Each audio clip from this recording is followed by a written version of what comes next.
Telugu Desam party అధికారంలోకి వచ్చిన తర్వాత నెల్లూరు జిల్లాలో మొదటగా టార్గెట్ చేసినటువంటి వ్యక్తి కాకాని గోవర్ధన్ రెడ్డి. కాకాని గోవర్ధన్ రెడ్డిని టార్గెట్ చేసి ఆయన పైన అక్రమ కేసు నమోదు చేశారు.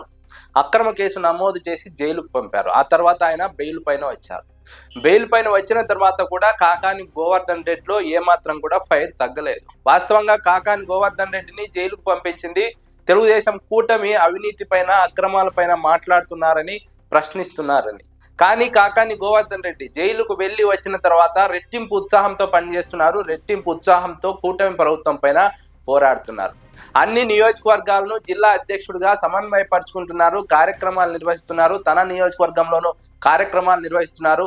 సర్వేపల్లి ఎమ్మెల్యేగా గత ఎన్నికల్లో గెలిచినటువంటి సోమిరెడ్డి చంద్రమోహన్ రెడ్డి అవినీతి అక్రమాలపైన ప్రశ్నిస్తున్నారు.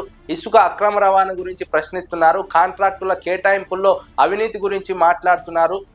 అదే సమయంలో భూ కబ్జాల గురించి మాట్లాడుతున్నారు. ప్రజలకు అండగా నిలుస్తున్నారు. ప్రజల భూములను కబ్జా చేస్తున్న తెలుగుదేశం పార్టీ దమన నీతిపై ఎండగడుతున్నారు.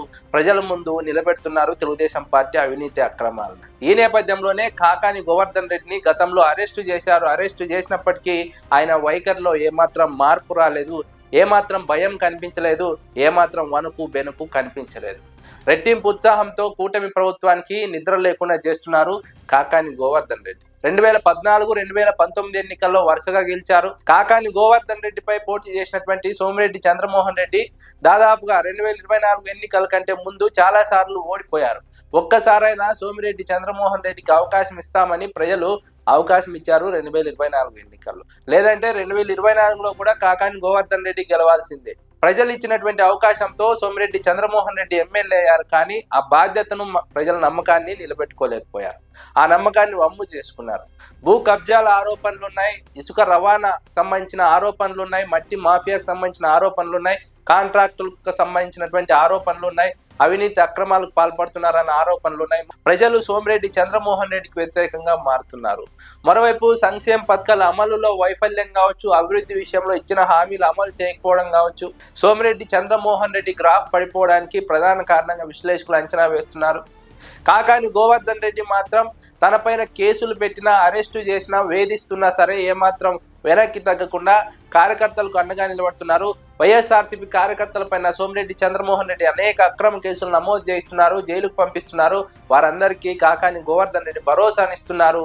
మళ్ళీ అధికారంలోకి వస్తామని హామీ ఇస్తున్నారు, ధైర్యం చెప్తున్నారు. అదే సమయంలో కార్యకర్తలకు అండగా నిలబడుతున్నారు. వారికి ఆర్థికంగా సహాయం అందిస్తున్నారు.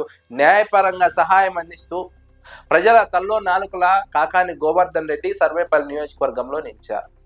కాకాని గోవర్ధన్ రెడ్డిపై ఈ స్థాయిలో కక్ష సాధింపు చేయడానికి ప్రధాన కారణం కాకాని గోవర్ధన్ రెడ్డి ప్రతి అంశం పైన స్పందిస్తూ ఉండడం, ప్రతి అంశం పైన మాట్లాడుతూ ఉండడం, ప్రభుత్వాన్ని ప్రశ్నిస్తూ ఉండడం. ఎవరైతే వైఎస్ఆర్సీపీలో ప్రశ్నిస్తారో వారిని రెడ్ బుక్ వేధింపుల్లో భాగంగా మొదటగా టార్గెట్ చేస్తారు, అక్రమ కేసులు బనాయిస్తారు, అరెస్టు చేయిస్తారు, జైలుకు పంపిస్తారు. అందులో భాగంగానే కాకాని గోవర్ధన్ రెడ్డి కూడా జైలుకు వెళ్లారు. అదే సమయంలో సోమిరెడ్డి అక్రమాలపైన మాత్రం నిత్యం ఎండగడుతూనే ఉన్నారు. ఈ ప్రభుత్వ అవినీతి అక్రమాలపైన, ప్రభుత్వ పాలన గురించి నిత్యం ఎండగడుతూ ఉన్నారు. ఒకవైపు నియోజకవర్గంలోని పార్టీని బలోపేతం చేసుకుంటూనే అన్ని నియోజకవర్గాలను సమన్వయపరుచుకుంటున్నారు. ఎలాంటి విభేదాలు లేకుండా అందరినీ కలుపుగోలుగా వ్యవహరిస్తున్నారు. కలుపుగోలుతనంతో ముందుకు వెళ్తున్నారు. అదే నియోజకవర్గంతో పాటు జిల్లాలో పార్టీ బలపడడానికి ప్రధాన కారణమని విశ్లేషకులు అంచనా వేస్తున్నారు. కాకాని గోవర్ధన్ రెడ్డి తీరును చూసినటువంటి ప్రజల్లో కూడా మార్పు మొదలైంది. కాకాని గోవర్ధన్ రెడ్డి బెటరు సోమిరెడ్డి చంద్రమోహన్ రెడ్డి కంటే. కాకాని గోవర్ధన్ రెడ్డి ప్రజల తరపు నుంచి మాట్లాడుతున్నారు, ప్రజల సమస్యల గురించి మాట్లాడుతున్నారు. కాకాని గోవర్ధన్ రెడ్డి హయాంలో ముఖ్యంగా చెరువుల పునరుద్ధరణతో పాటు కాలువల పూడికతీత ప్రధాన అంశం. ఇక్కడ రైతులకు చాలా ముఖ్యమైనటువంటి అంశాలు చెరువుల పునరుద్ధరణ, అదేవిధంగా కాలువల పూడికతీత. కాలువల పూడికతీతతో చివరి ఆయకట్టు వరకు రైతులకు నీళ్లు అందాయి, పంటలు పండించారు. రైతులు ఇబ్బందులు లేకుండా ఆర్థికంగా బలవంతులుగా మారారు. అదే సమయంలో చెరువుల పునరుద్ధరణతో ఆ చెరువు కింద ఉన్నటువంటి ఆయకట్టు మొత్తం కూడా సాగయ్యే విధంగా వ్యూహాత్మకంగా కాకాని గోవర్ధన్ రెడ్డి అధికారంలో ఉన్న సమయంలో పని చేశారు. అదే ఆయనకు మంచి పేరును తీసుకొచ్చింది. కానీ సోమిరెడ్డికి ఒక అవకాశం ఇద్దామని ప్రజలు భావించారు, అవకాశం ఇచ్చారు. కానీ సోమిరెడ్డి ఏమాత్రం రైతుల గురించి కానీ, కాలువ పూడికతీత గురించి కానీ, చెరువుల పునరుద్ధరణ గురించి కానీ పట్టించుకోవడం లేదు. ఇప్పుడు ఇదే కాకానికి ప్లస్ పాయింట్ గా మారుతోంది. గతంలో చేసినటువంటి అభివృద్ధిని ప్రజలు ఇప్పుడు గుర్తు చేసుకుంటున్నారు. ఆయన హయాంలోనే రైతులు సుభిక్షంగా ఉన్నారు, గ్రామాల్లో పంటలు పండాయి, ఎలాంటి కక్షలు లేవు, కార్పణ్యాలు లేవు.